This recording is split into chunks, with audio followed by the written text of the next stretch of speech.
नमस्कार दोस्तों।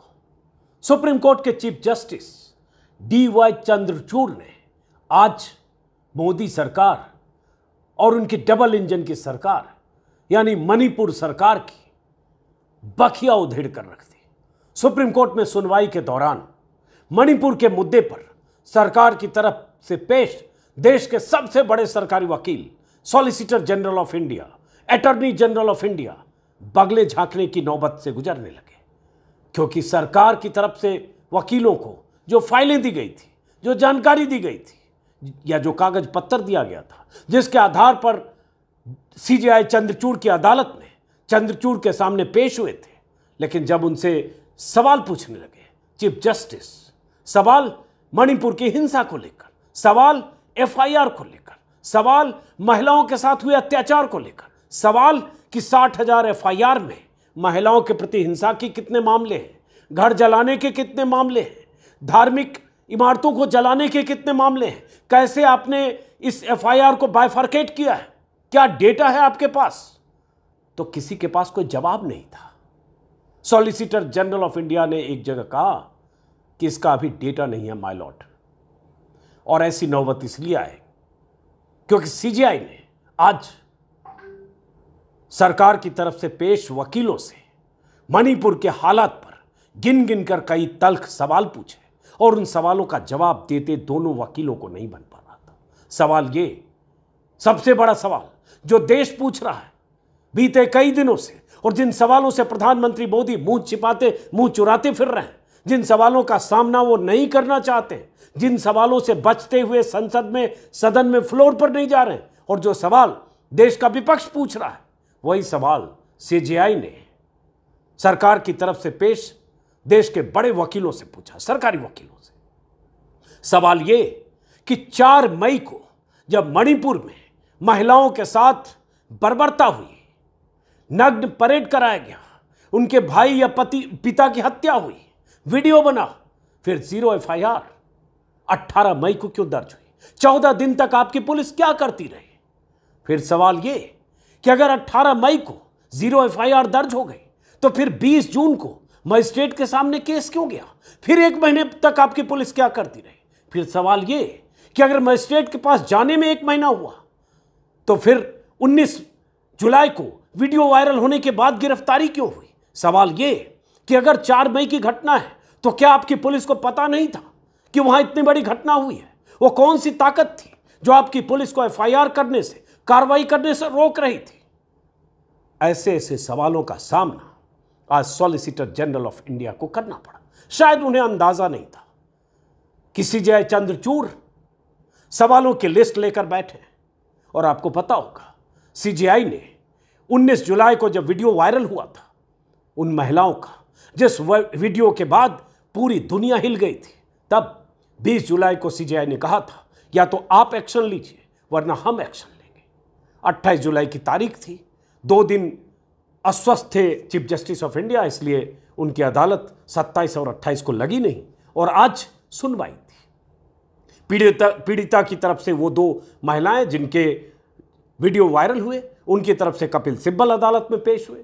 कुछ याचिकाकर्ताओं की तरफ से वृंदा ग्रोवर और इंदिरा जयसिंह जैसी वरिष्ठ वकील थी, और बखिया उधेड़ कर रख दी वकीलों ने, कपिल सिब्बल ने, इंदिरा जयसिंह ने, वृंदा ग्रोवर ने, कि मणिपुर की सरकार ने, मणिपुर की पुलिस ने जिस ढंग से बर्ताव किया, जिस ढंग से उन महिलाओं को भीड़ के सामने छोड़ दिया, पुलिस ने ले जाकर, या पुलिस ने उन महिलाओं को बचाने के लिए अपने साथ रखा और उसके बाद भीड़ के हवाले कर दिया। और बहुत सारे सवाल के साथ वकीलों ने जो अदालत के सामने अपनी बात रखी, वकीलों मतलब पीड़िता के वकील कपिल सिब्बल, इंदिरा जयसिंह, वृंदा ग्रोवर, जो याचिकाकर्ताओं की तरफ से थे, NGO की तरफ से थे, और उसके बाद CJI के सवाल दर सवाल और मुश्किल का सामना करते हुए solicitor general of India, attorney general of India, और सुनवाई अब कल तारीख फिर पड़ी है। सुप्रीम कोर्ट ने कहा कि हम एक ज़रूरत पड़ेगी तो कमेटी बनाएंगे। उस कमेटी में कोई रिटायर्ड जज भी हो सकता है, अधिकारी भी हो सकते हैं, अभी उसकी रूपरेखा तय होगी,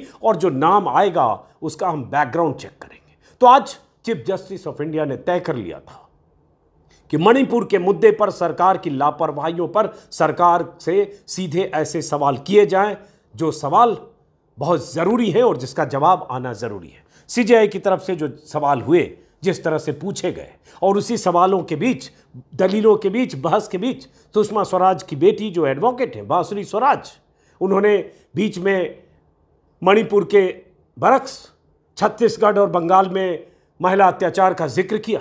तो सीजेआई ने कहा कि मणिपुर का मामला अलग है, मणिपुर के मामले को आप किसी दूसरे राज्य में हुए महिला अत्याचारों से जोड़कर मत देखिए। एक तरह से जो व्हाट अबाउटरी चल रही है, जो संसद में विपक्षी दलों के मोर्चे के जवाब में सत्ताधारी दल की तरफ से, अमित शाह की तरफ से, बीजेपी नेताओं की तरफ से, स्मृति ईरानी की तरफ से, अनुराग ठाकुर की तरफ से, सबकी तरफ से कहा जा रहा है मणिपुर क्यों, छत्तीसगढ़ पर बात करो, बंगाल पर बात करो, बिहार पर बात करो, केरला पर बात करो, राजस्थान पर बात करो। एक तरह से सीजेआई ने साफ कह दिया कि मणिपुर का मामला अलग है, बाकी जगह का मामला अलग है। आप ये नहीं कह सकते कि देश की सभी बेटियों के साथ पहले इंसाफ करो, फिर मणिपुर की बेटी के साथ इंसाफ हो। उनके कहने का टोन ये था। तो जो एजेंडा सेट बीजेपी करना चाह रही है, विपक्ष के सवालों के जवाब देने के बजाय डाइवर्ट करना चाह रही है, सीजेआई ने एक तरह से अपने तेवर के साथ ये भी कहा कि ये तरीका गलत है। मणिपुर की हिंसा बिल्कुल बाकी जगहों की हिंसा से अलग है और ये दुनिया जानती है कि मणिपुर में हिंसा के करीब करीब 3 महीने हो गए और इसमें सरकार की सिस्टम, पुलिस, सबकी नाकामियों के किस्से दुनिया भर में जग जाहिर है। एक जगह ये भी कह दिया, डेटा जब पूछा कि 60,000 में से एफआईआर को आपने कैसे बाइफरकेट किया है, और जब कहा सॉलिसिटर जनरल ऑफ इंडिया ने कि अभी इसका डेटा नहीं है, तो सुप्रीम कोर्ट ने यह भी कहा, सीजेआई ने, मीडिया में सारी घटनाओं से जुड़े फैक्ट हैं। मैं हैरान हूं कि राज्य सरकार के पास फैक्ट नहीं है। इस तरह से सुप्रीम कोर्ट की फटकार, इसलिए मैंने यहां लिखा है, चंद्रचूड़ ने उधेड़ी सरकार की बखिया। और थोड़ी भी अगर शर्म होती तो मुहावरा है ना, चुल्लू भर पानी में डूब मरना।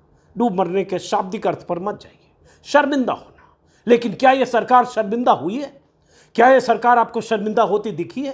क्या प्रधानमंत्री मोदी में कोई शर्मिंदगी दिखी है? क्या अमित शाह में कोई शर्मिंदगी दिखी है? कभी नहीं, रत्ती भर भी नहीं।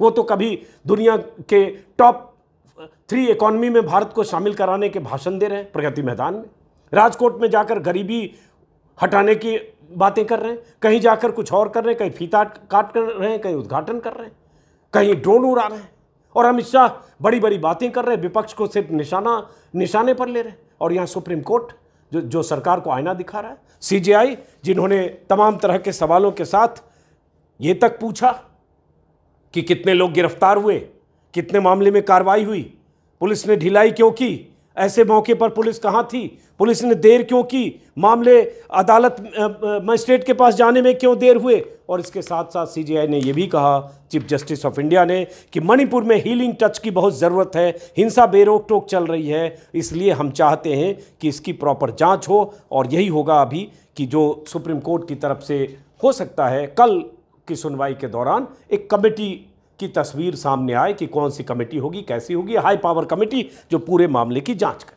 विस्तार से एक वीडियो मैंने शाम को जब सुप्रीम कोर्ट की कार्रवाई खत्म हुई थी, लाइव शायद आपने मेरे यूट्यूब चैनल पर देखा होगा समझने के लिए, जिसमें एनके सिंह हमारे वरिष्ठ सहयोगी पत्रकार हैं, 4 दशकों का अनुभव है, अदालती प्रक्रिया को समझते हैं, संविधान, कायदे, कानून, उनसे विस्तार से बात की थी। और उस समय अदालत में जो कुछ हो रहा था, किस वकील ने क्या कहा, सीजेआई ने क्या कहा, सब कुछ विस्तार से है।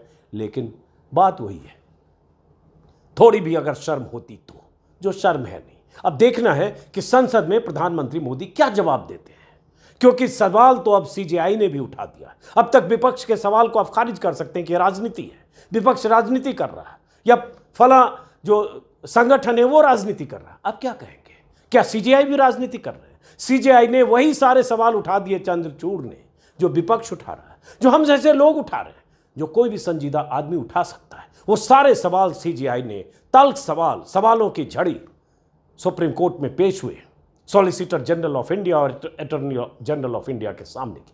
शायद वो तैयारी के साथ नहीं आए थे। देखते हैं कल की सुनवाई में क्या होता है। इस बीच हमारी सहयोगी, एक पत्रकार सहयोगी साथी नीलू व्यास ने आज बात की है गौरव गोगोई से, जो असम से कांग्रेस के सांसद हैं। सांसदों का एक जत्था 21 सांसदों का, इंडिया के सांसदों का जत्था जो मणिपुर गया था 2 दिन के लिए, कल ही लौटा है। उन्होंने मणिपुर के शिविर में क्या देखा, राहत शिविरों में लोगों से बात करके क्या देखा, वो अभी इस वीडियो में आगे देख सकते हैं। गौरव गोगोई वही सांसद है जिन्होंने अविश्वास प्रस्ताव का नोटिस दिया था, और अविश्वास प्रस्ताव पर प्रधानमंत्री मोदी को अब जवाब देना होगा। 6, 7, 8 किसी दिन उस पर चर्चा होगी। देश को इंतजार है कि प्रधानमंत्री मोदी जवाब क्या देते हैं। फिलहाल सुनिए कि गौरव गोगोई जो लौट कर आए मणिपुर से, उन्होंने शिविरों में क्या देखा।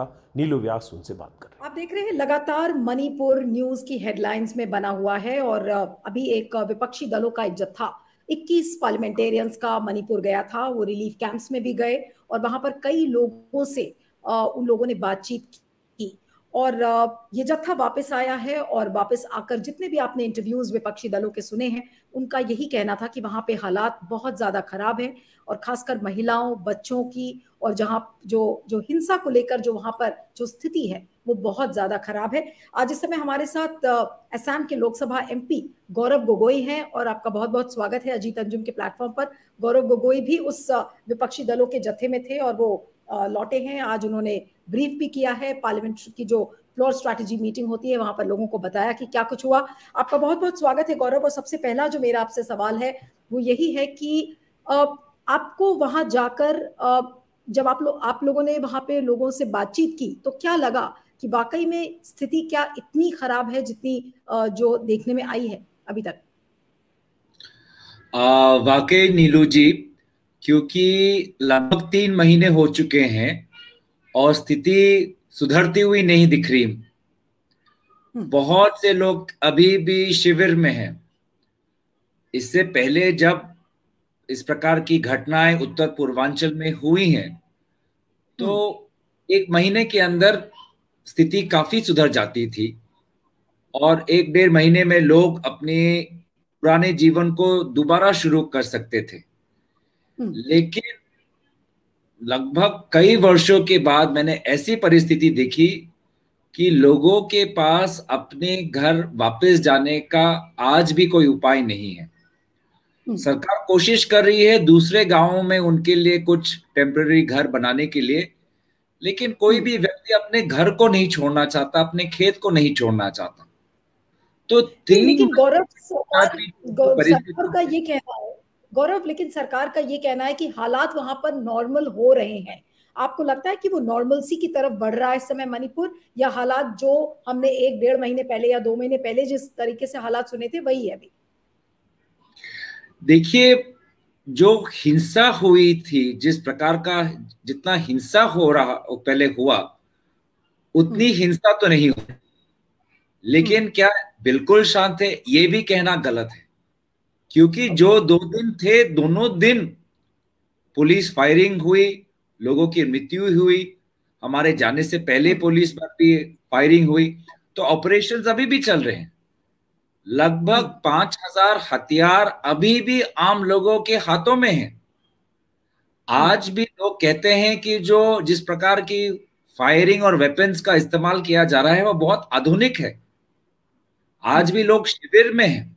और सबसे बड़ी बात और सबसे अफसोस की बात यह है कि 3 महीने बाद भी लोगों का एक दूसरे के प्रति जो गुस्सा है वो गुस्सा खत्म होते हुए नहीं दिखाई दे रहा। तो आज तो आर्मी है, इसीलिए पहले जैसे हिंसा नहीं देख रही। लेकिन कब तक आर्मी रहेगी? 50,000 जवान कब तक मणिपुर में रहेंगे? आज भी इंटरनेट बंद है। तो अगर नॉर्मलसी होगी तो इसका मतलब कि इंटरनेट चालू होगा, इंटरनेट चालू नहीं है। नॉर्मलसी का मतलब स्कूल और कॉलेज पहले जैसे चल रहे, स्कूल और कॉलेज पहले जैसे नहीं चल रहे। नॉर्मलसी का मतलब मेते और कुकी भाई लोग पहले जैसे में जीवन कटा रहे हैं, पहले जैसे नहीं है। नॉर्मलसी का मतलब सब लोगों ने अपने जो हथियार जो उन्होंने पुलिस थानों से छीना था उन्होंने वापस कर दिया, वो भी नहीं वापस कर दिया।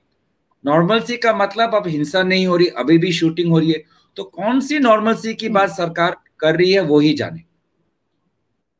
जी, लेकिन मुझे ये बताइए कि इस पूरे हिंसा का जो कारण है, आपको वहां पे लोगों से जब आप लोग मिले, आपने बातचीत की, क्या लगा, उसका कारण क्या है? कुछ लोग कहते हैं कि ये जो ड्रग्स का पूरा मामला है, कुछ लोग कुछ और बातें कहते हैं। कारण क्या था जिसके वजह से कुकीज और मेतीज जो कि आपस में इतने प्यार से रहते थे, एक इतना बड़ा डिवाइड हिल और वैली के बीच में हो गया है? देखिए, समस्या तो हर प्रदेश में है।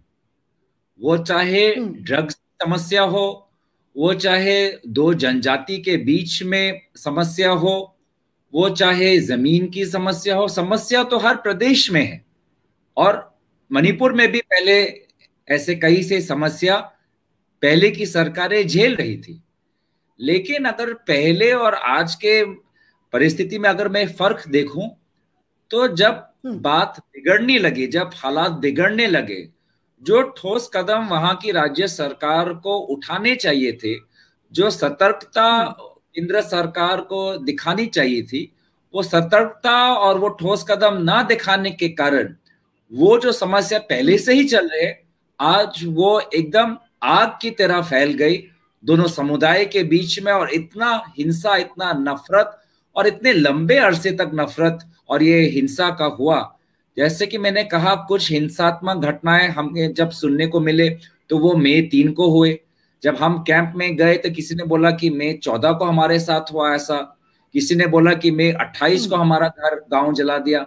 तो आप देख रहे, पूरा जो महीना मई का था, पूरा एक हिंसात्मक और दर्दनाक एक महीना था। और ये जो काबू नहीं कर पाई राज्य सरकार, केंद्र सरकार, उसी को लेकर मुझे लगता है कि आज बड़ी अलग परिस्थिति मणिपुर में बन गई है। लगभग एक जंग, दो जाति के बीच में एक जंग जैसा एक वातावरण, अफसोस से कहना पड़ेगा लेकिन सच्चाई है, आज बन गया है। और समस्या फैल रही है, जो आप बोल रहे हैं नॉर्मल सी की। मुझे तो अब चिंता हो रही है कि कहीं मिजोरम के लोग आज इस समस्या में ना पड़े, क्योंकि मणिपुर के एक समुदाय और मिजोरम में जो लोग रहते हैं उनके बीच में पहले से ही उनके जनजातियों के बीच में एक अच्छा एक रिश्ता रहा है। तो आज ये दूसरे प्रदेशों में भी ये फैल सकता है। मणिपुर के लोग असम और मेघालय में भी रहते हैं, उन जनजाति के लोग असम और मेघालय में भी रह सकते हैं। तो इतना आज ये पूरे उत्तर पूर्वांचल को अस्थिर कर सकता है, क्योंकि सबके हाथ में बंदूक है और एक आक्रोश है। और कहीं ना कहीं कि हम सुलह नहीं ला पा रहे, एक राजनीतिक इसको हम रूप से इस दोनों वर्गों को हम एक टेबल पे, एक रूम में नहीं ला पा रहे। तो ये जो विफलता रही है, इससे परिस्थिति और खराब हो सकती है। इसके लिए आप किसको जिम्मेदार ठहराते हैं? इसमें बीरेन सिंह की आपको गलती ज्यादा नजर आती है या केंद्र सरकार की? जी देखिए, दोनों की मुझे भूमिका बहुत अहम लगती है, क्योंकि दो समुदायों के बीच में शांति बरकरार रखना एक उत्तर पूर्वांचल प्रदेश में राज्य सरकार की, गृह विभाग की भी जिम्मेवारी होती है। और जब कुछ उग्रपंथी संगठन, कुछ एंटी सोशल एलिमेंट जब अपने हाथ में बंदूक ले लेते हैं, तो उत्तर पूर्वांचल में तो आर्मी की बहुत बड़ी भूमिका रही है। लेकिन पता नहीं क्यों पहली बार मैंने लगभग 20-25 वर्ष में आज पुलिस को व्यर्थ होते हुए देखा, आर्मी को क्लूलेस होते हुए देखा। तो इसीलिए मुझे दोनों पर मैं जब सोचता हूं तो मुझे लगता है कि दोनों की, गृह मंत्री की और मुख्यमंत्री की, दोनों की अहम भूमिका रही है। और अफसोस की बात है कि ये अभी भी अपनी जिम्मेवारी ना ले हुए कभी किसी जज की तरफ बोलते हैं कि वो जज ऐसा था, जुडिशियल ऐसा, कोई बोलता है कि बाहर से लोग आए, कोई बोलते हैं ड्रग्स की ऐसा आए। जो भी हो, कानूनी व्यवस्था, शांति बरकरार रहना करना। उत्तर पूर्वांचल में जो सेंट्रल फोर्स है, असम राइफल, जो साफ साफ गृह विभाग के नेतृत्व में काम करते हैं, और वहां की जो राज्य पुलिस है जो साफ साफ जो मणिपुर सरकार के नेतृत्व में काम करती है, उन दोनों की जिम्मेवारी है। बहुत अफसोस लगा जब हमने, हमारा गुट जब एक महिला से मिली, जो महिला उस वीडियो में थी, जिस वीडियो ने पूरे देश को दहशत और को अनुभव करने में मजबूर किया। और उन्होंने कहा कि पुलिस तो वहीं पे थी, पुलिस के सामने उन दो महिलाओं पर अत्याचार हुआ। तो इसीलिए बहुत अफसोस की बात है कि इन दोनों मुख्यमंत्री और गृह मंत्री के कारण मणिपुर के लोगों को कितनी हिंसा और कितना अत्याचार झेलना पड़ रहा है। आप लोगों का डेलीगेशन जब वापस आया तो आज वो दोनों महिलाएं जिनको नेकेड परेड जिनकी कराई गई थी, आज वो महिलाओं ने सुप्रीम कोर्ट का दरवाजा खटखटाया है और उन्होंने सुप्रीम कोर्ट से ये कहा है कि उनके केस को सीबीआई के हाथों में न सौंपा जाए। उन्होंने ये भी कहा कि असम की सरकार को ना दिया जाए। आप लोगों की जब उनसे बातचीत हुई तो आप लोगों को लगा कि इस तरीके की वो लोग बात कर रहे थे कि उनको विश्वास नहीं है? क्या लगा उनसे बातचीत करके? जैसे कि मैंने कहा, उन्होंने खुद कबूल किया कि सारी घटनाएं पुलिस के सामने हुई हैं, तो पुलिस पर तो इनका विश्वास ही उठ चुका है। और हमने और लोगों से मिले, एक बहुत अफसोस की बात है नीलू जी, हम हमने एक डेलीगेशन हमारे पास आया और उन्होंने कहा कि एक स्वतंत्रता संग्रामी की लगभग 80 वर्ष की एक महिला को एक वर्ग के लोगों ने उनको घर में बंद करके बाहर से ताला लगाकर उनको जिंदा जला दिया। फोटो भी हमारे साथ है। तो ये जो मानव अधिकारों का जो उल्लंघन हुआ है, जो हिंसा हुई है, जो हिंसा पुलिस और आपके नजरों के सामने हुई है, मुझे व्यक्तिगत रूप से लगता है कि सुप्रीम कोर्ट को पूरे सारे हिंसात्मक घटनाओं को मद्देनजर रखते हुए एक इंक्वायरी करनी चाहिए। महिलाओं पे जो भी अत्याचार हुआ है, बच्चों पर कम अत्याचार हुआ है क्या? बच्चों का बलात्कार नहीं हुआ है क्या? लोगों को जिंदा नहीं जला गया क्या? लोगों के हाथ और पैर नहीं काटे गए क्या? लोगों के घर नहीं जलाए गए? तो ये जो पूरा जो हिंसात्मक जो वातावरण बना है, जिसमें कई मानव अधिकारों का उल्लंघन हुआ है, बहुत दर्दनाक घटनाएं हुए हैं, सामूहिक रूप से मुझे लगता है कि सुप्रीम कोर्ट को इस पे रिटायर्ड जज या इस पे एक इंक्वायरी बैठानी चाहिए। सुप्रीम कोर्ट की कल सुनवाई दोबारा है, कल 2 बजे फिर से सुप्रीम कोर्ट में सुनवाई होगी। लेकिन मोदी जी की जो एक चुप्पी है, चर्चा से जो भागने की प्रवृत्ति है सरकार की, जो संसद में भी हम देख रहे हैं, आज भी देखिए राज्यसभा, दोनों सदन स्थगित हो गए। राज्यसभा में तो यूनिलैटरली शॉर्ट ड्यूरेशन डिस्कशन को जगदीप धनखड़ साहब ने शुरू कर दिया। और इसको क्या कहेंगे कि मोदी जी मौन है और संसद में चल रहा है तमाशा? मोदी जी मणिपुर पे मौन है, लेकिन ईस्ट इंडिया कंपनी पर जोर जोर से बोल रहे हैं। मणिपुर पे मौन है, लेकिन राजस्थान में राजनीतिक भाषा दे रहे हैं। मणिपुर पे मौन है, लेकिन सरकारी उद्घाटन में लंबे लंबे भाषण दे रहे हैं। तो प्रधानमंत्री ने बेशक कर्तव्य पद तो बना दिया दिल्ली में, लेकिन स्वयं की प्रधानमंत्री होने के नाते जो कर्तव्य है वो शायद भूल गए हैं। एक प्रधानमंत्री सिर्फ सरकारी उद्घाटन और राजनीतिक सभा में भाषण देने के लिए उनको चुना नहीं गया है।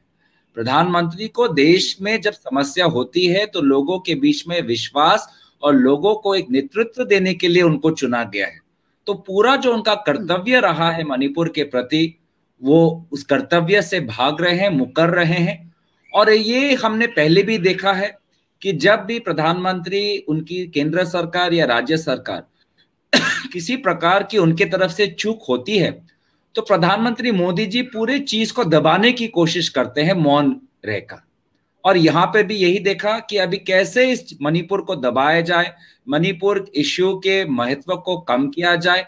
दुनिया भर के बातें करे लेकिन मणिपुर की बातें ना करे, पार्लियामेंट में भी उसको एक साधारण मामले की तरह उसको जांच करवाए। तो मैं तो यही देखता हूं कि प्रधानमंत्री मोदी जी अपने छवि को, अपने देश के गरिमा से ज्यादा प्यार करते हैं। प्रधानमंत्री अपने छवि को, मणिपुर के महिलाओं के प्रति जो उनका कर्तव्य बनता है, अपनी छवि को वो ज्यादा महत्व देते हैं। आप लोग गवर्नर से भी मिले थे, अनुसुईया उइके से आप लोगों ने मीटिंग की थी और उस मीटिंग में ये आप लोगों ने कहा कि भाई जो राज्यपाल है वो केंद्र सरकार को बताए, अवगत कराए कि क्या कुछ हुआ है। क्या गवर्नर की तरफ से आपको आश्वासन मिला है कि वो ऐसी कोई चिट्ठी लिखेंगी प्रेसिडेंट रूल को लेकर? अगर वहां पर इतनी लॉलेसनेस है, complete breakdown of law machinery है, तो क्या प्रेसिडेंट रूल को लेकर अनुसुईया उइके से आपको कोई आश्वासन मिला है? देखिए, पहले तो हमने राज्यपाल महोदया का जो भूमिका रहा है पिछले 2 महीने में, उसको हमने सहराया, क्योंकि 5 महीने नहीं हुए उनको मणिपुर का दायित्व मिले हुए। इससे पहले वो छत्तीसगढ़ में थी। पर मुझे लगता है कि उन्होंने जो संवेदनशीलता अपने बयानों में प्रकाशित किया है और जिस प्रकार से वो मणिपुर में हर जिलों में घूम रही है और मणिपुर के शिविर में किस चीज की कमी है, दवाई की कमी, खाने की कमी, सारी जो जानकारी वो रख रही है वो सराहने काबिल है।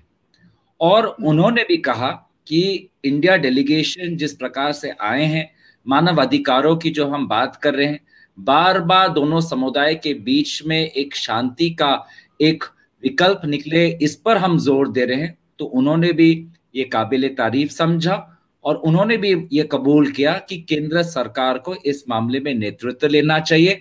और ये बात तो हम पार्लियामेंट शुरू होने से पहले भी कह रहे थे कि अगर प्रधानमंत्री मोदी जी एक ऑल पार्टी डेलीगेशन लेके जाएं तो उसका स्वागत हम करेंगे। आज भी अगर वो इस कदम को ले तो हम उसका स्वागत करेंगे, क्योंकि ये इस समय हमें दलगत राजनीति से ऊपर उठना चाहिए, क्योंकि ये देश की सुरक्षा का सवाल बन चुका है, देश की अखंडता, क्योंकि सिर्फ मणिपुर नहीं, मणिपुर भारत है, भारत मणिपुर है। ये कहती है गौरव, आज जितने भी बीजेपी स्पोक्सपर्सन को आप सुनिए तो वो कहेंगे कि विपक्षी दल तो जो मणिपुर गए थे तो वो तो राजनीतिक पर्यटन यानी कि पॉलिटिकल टूरिज्म करने के लिए गए थे, इस तरीके के बयान आ रहे हैं। और कहा कि किस लिए गए थे, ये तो एक शो ऑफ प्रिटेंस था। देखिए, बयान अब राजनीति अपनी सीमा तक ठीक है, लेकिन आज मंत्रियों को हमें टोकने के बजाय मणिपुर में जाना चाहिए था। हमें कुछ भी बोले, हमें किसी कोई भी शब्द का इस्तेमाल करके हमारा अपमान करे, ठीक है, ये अगर उनका ये राजधर्म का ये है तो है, लेकिन मणिपुर के प्रति तो अन्याय ना करे। वहां पे जाएं। युवाओं को आज यूनिवर्सिटीज में शिक्षा करने का अवसर नहीं मिल रहा। मेडिकल छात्र से हम मिले, वो कह रहे हैं कि हम क्लास नहीं कर पा रहे। हमें लोग मिले जो बोल रहे हैं कि आज इंटरनेट बंद है, हम ऑनलाइन क्लास कैसे करें। तो इसीलिए बेशक राजनीतिक जो जिस प्रकार की उनको राजनीति करनी है वो करें, लेकिन अपना संवैधानिक नैतिक जो कर्तव्य बनता है उसको तो ना भूले। प्रधानमंत्री जाए, मैं तो आज भी बोलता हूं कि अगर प्रधानमंत्री जाएंगे तो उनके नेतृत्व का हम स्वागत करेंगे। मणिपुर के लोगों ने अगर मैं बहुत संक्षेप में आपसे पूछूं कि प्रधानमंत्री को क्यों डर लग रहा है मणिपुर जाने में? देखिए, ये जैसे कि मैंने कहा कि जब भी प्रधानमंत्री मोदी जी की सरकार के द्वारा चूक होती है तो प्रधानमंत्री मोदी जी इश्यू को, समस्याओं को दबाने की कोशिश करते हैं। जब सेकेंड वेव चल रहा था, दिल्ली में ऑक्सीजन सिलेंडर्स नहीं थे, लोग सांस नहीं ले पा रहे थे, उस समय प्रधानमंत्री निर्वाचन में व्यस्त थे।